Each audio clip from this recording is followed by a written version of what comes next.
ప్రభువు పేరిట మీ అందరికీ ఈ రాత్రి కాలపు శుభములను వందనములను తెలియజేయుచున్నాను. ప్రియులారా, ఈ సమయంలో పరిశుద్ధ లేఖన భాగమును మనము చదివినట్లయితే, ప్రాకారము గల పట్టణములో యెహోవా తన కృపను ఆశ్చర్యకరముగా నాకు చూపి ఉన్నాడు. ఆయన స్తుతి నొందునుగాక. 31వ సంకీర్తన 21వ వచనం. ప్రియ సహోదరి సహోదరులారా, చదవబడిన లేఖన భాగముని రాత్రి మనము పరిశీలన చేసినట్లయితే, మనము ఈ లోకము వెంబడి నడిచేవారముగా ఉండకూడదని మన ప్రభు ఆశ కలిగి ఉన్నాడు. ఎల్లప్పుడూ మన జీవము గల దేవుణ్ణి వెంబడించాలని ఆయన కోరుకొనుచున్నాడు. ఎందుకంటే ప్రతి దినము మనం ఎదుర్కొను శ్రమలను చూసి మనము భయపడిపోతాం. కానీ వాటిని చూసి భయపడకుండా యేసు క్రీస్తును మన ముందుంచుకొని ఆయనను మనము వెంబడించినట్లయితే నిశ్చయముగా ప్రియులారా, మన ప్రేమ గల దేవుడు మనకు ముందుగా ఉంటాడు. ఎప్పుడైతే మన సర్వశక్తి గల దేవుడు మనకు ముందుగా వెళుతాడో అప్పుడు ఆయన మన ప్రాకారములను పడగొట్టి మనలను నడిపిస్తాడు. ఆయన యొక్క ఆశ్చర్యకరమైన కార్యాలను తన కృప ద్వారా మన జీవితాలలో జరిగిస్తాడు. అంత మాత్రమే కాదు, మన యొక్క పాపాలను పోగొట్టి ఈ లోక ఆశీర్వాదాలను మనకు అనుగ్రహిస్తాడు. ప్రియులారా, యెహోవా తన కృపను ఆశ్చర్యకరముగా మనకు చూపి ఉన్నాడు. ప్రాకారము గల పట్టణములో యెహోవా తన కృపను ఆశ్చర్యకరముగా నాకు చూపి ఉన్నాడు. ఆయన స్తుతి నొందునుగాక అని పరిశుద్ధ లేఖన భాగములో మనము చదవగలము. ప్రియులారా, ప్రభు మనకు బండయు కోటయునయుండి తన ఆశ్చర్యమైన కృప ద్వారా వాగ్దానాన్ని పొందినట్లుగా నడిపిస్తాడు. ఈ రాత్రి ఈ వాక్యము వినిచిన మీరు భయాలు భారాలు కలిగి ఉండవచ్చును. కాని యేసు క్రీస్తు ప్రభువైతే వ్యక్తిగతముగా ప్రేమిస్తూ మిమ్మును నేను నా శక్తితో కాపాడి ఆశ్చర్య కార్యములో సూచక క్రియలు చేసి నిన్ను సంరక్షిస్తాను, నువ్వెందుకు భయకంపితుడవై ఉన్నావని అడుగుచున్నాడు. కాబట్టి ప్రియులారా, ఈ రాత్రి ఈ వాక్యము వినిచిన మీరు దేనిని గూర్చి భయపడకండి. నిశ్చయముగా కృపను మీకు చూపించి ఆశ్చర్యకరముగా దేవుడు మిమ్మల్ని నడిపిస్తాడు. చాలా సంవత్సరముల క్రితము 2 దేశాల మధ్య గొప్ప భయంకరమైన యుద్ధం ఒకటి జరిగింది. ఒక దేశము శత్రు దేశములో చొరబడి ప్రజలను హతమార్చింది. అక్కడ నెత్తుటి ప్రవాహము పారింది. అంతటి సమయములో కొందరు ఒకింటిలో చేరి తమ తలుపులు మూసుకొని ఉన్నారు. శత్రు సైనికులు ఎప్పుడైనా వచ్చి వారందర్నీ చంపివేస్తారని భయముతో వణికిపోతున్నారు. అంతలో ఒక కుర్రాడు అక్కడే ఉన్న ఒక గొర్రెపిల్లను చంపి దాని తలను గుమ్మము దగ్గరకు విసిరివేశాడు. ఆ గొర్రెపిల్ల రక్తము ఆ గుమ్మము లోపటి నుండి బయటకు ప్రవహిస్తుంది. అదే సమయంలో అటు వచ్చిన శత్రు సైనికులు ఆ రక్తాన్ని చూసి, మన మిత్రులు ఈ ఇంటిలోనికి చొరబడిన ఇక్కడున్న వారందరినీ చంపివేశారు, అందుకే ఈ రక్తము ఆ గుమ్మములో నుండి బయటకు వస్తుంది, మనము మరొక ఇంటికి వెళదామని అనుకొని ఆ ఇంటి గుమ్మమును దాటి వారు వెళ్ళిపోయారు. ఆ విధముగా ఆ ఇంటిలో ఉన్న వారందరూ రక్షించబడ్డారు, కాపాడబడినారు. ప్రియ సహోదరి సహోదరులారా, యేసు క్రీస్తు ప్రభు కూడా ఇదే రీతిగా తన రక్తాన్ని చిందించాడు. దేవుని గొర్రెపిల్లగా మానవాళిని దైవోగ్రత నుండి కాపాడేందుకు తన యొక్క పరిశుద్ధమైన రక్తాన్ని చిందించాడు. దేవుని రక్తానికి మనలను రక్షించే శక్తి ఉన్నది. ఈ అనుభవాన్ని ఈ రాత్రి ఈ వాక్యము వినిచిన మీరు ఇంకా పొందకుంటే ఈ క్షణమే పశ్చాత్తాపపడి మీ పాపములను ఒప్పుకొని ప్రభు రక్తముతో కడగబడండి. అందుకే బైబిల్ ఏమంటుందో చూడండి. మన పాపములను మనము ఒప్పుకొనిన ఎడల ఆయన నమ్మదగినవాడును నీతిమంతుడును గనక ఆయన మన పాపములను క్షమించి సమస్త దుర్నీతి నుండి మనలను పవిత్రులనుగా చేయును అనే లేఖనములో వ్రాయబడి ఉన్న ప్రకారము యెహోవా ఈ మాట సెలవిస్తున్నాడు. మీ పాపములు రక్తము వలె ఎర్రవైనను అవి హిమము వలె తెల్లబడును, కెంపు వలె ఎర్రవైనను అవి గొర్రెబొచ్చు వలె తెల్లవగును అన్న వచనము ప్రకారము ప్రియ సహోదరి సహోదరుడా, ప్రభు ఈ రాత్రి ఈ వాక్యము వినిచిన మీ పాపాలు కెంపు వలె ఎర్రనివైనను వాటన్నిటినీ యేసు క్రీస్తు చిందించిన రక్తము ద్వారా శుద్ధీకరించి మీకు క్రొత్త జీవితాన్ని అనుగ్రహిస్తాడు. ఎందుకంటే ప్రియ సహోదరి సహోదరుడా, ఈ లోకములో జీవించే మనకు ఈ పాపపు ఇష్టమైన మలినము అంటకుండా ఉండాలని, మనలను పరిశుద్ధపరచాలని మన ప్రభువైన యేసు క్రీస్తు యొక్క వాంఛే ఉన్నది. అందుచేతనే మన ప్రభువైన యేసు క్రీస్తు సిలువలో పాపము లేని తన పరిశుద్ధ రక్తమును మన నిమిత్తము చిందించాడు. మనము పాపము నుండి విడుదల పొందాలని, పరిశుద్ధముగా జీవించాలని దేవుడు ఎంతో మన పట్ల వాంఛ కలిగి ఉన్నాడు. ఎందుకంటే ఆయన పరిశుద్ధుడు గనక మనము పరిశుద్ధముగా జీవించాలని దేవుడు సెలవిచ్చున్నాడు.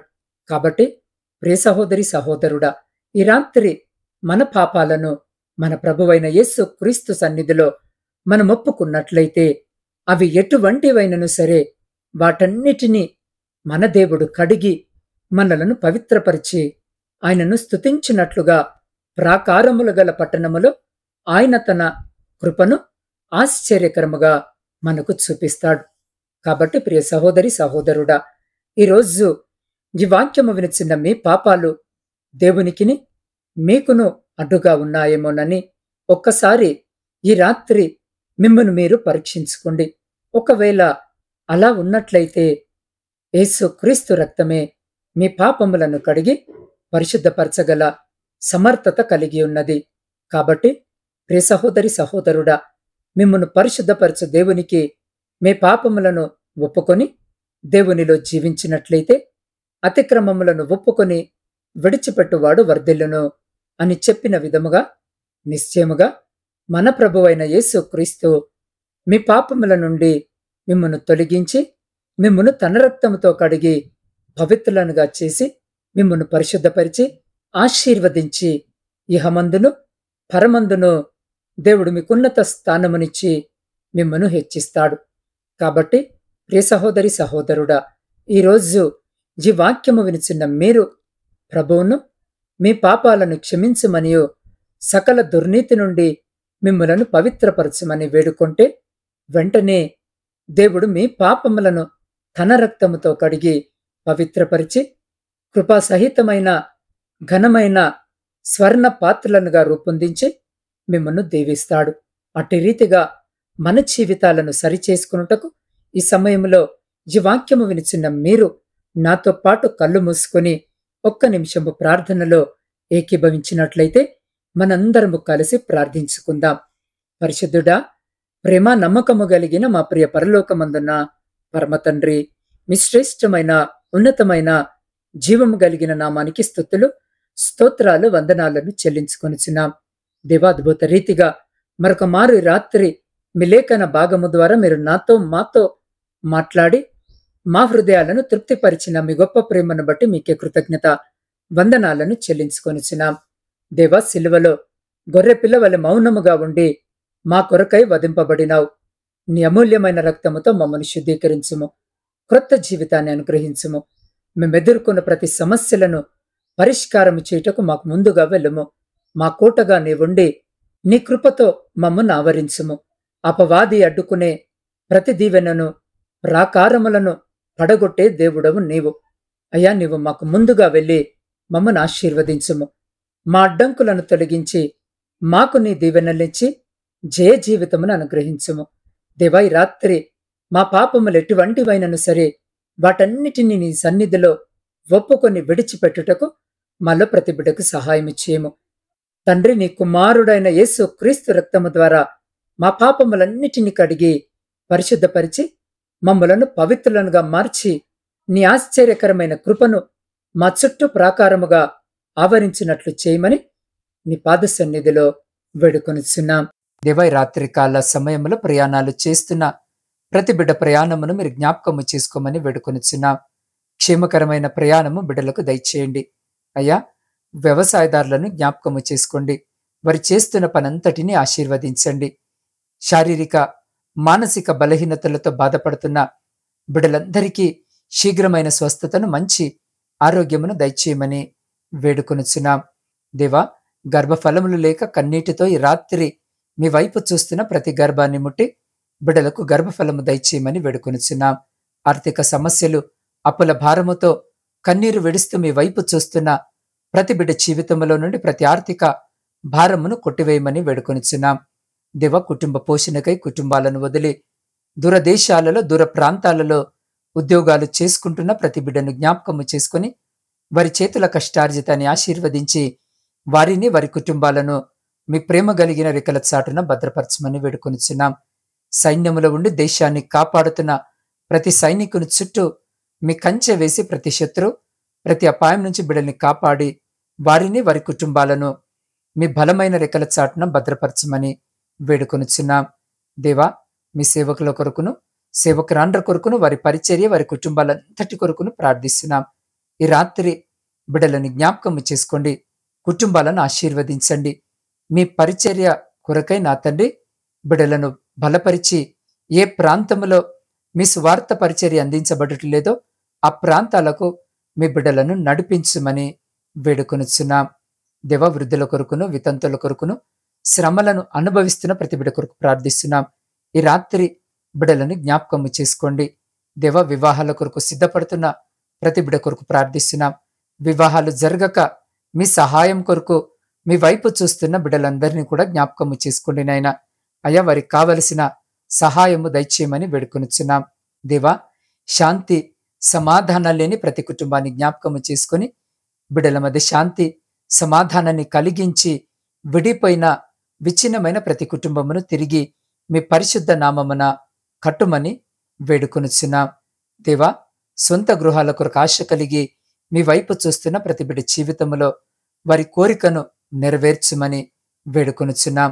దేవ, ప్రాముఖ్యంగా నా ఆత్మీయ కుటుంబంలోని ప్రతి బిడ్డ కొరకు ప్రత్యేకంగా ప్రార్థిస్తున్నాం. అయా, ప్రతి దినము బిడ్డలు ఈ వాక్యము విని నాతో పాటు ప్రార్థనలో ఏకీభవిస్తూ వారి ప్రార్థన మనవులను నాకు తెలియజేస్తున్నారు. అలాంటి ప్రతి ప్రార్థన మనవిని ఈ రాత్రి కాలంలో మీ పాద సన్నిధిలో పెట్టుచున్నాను.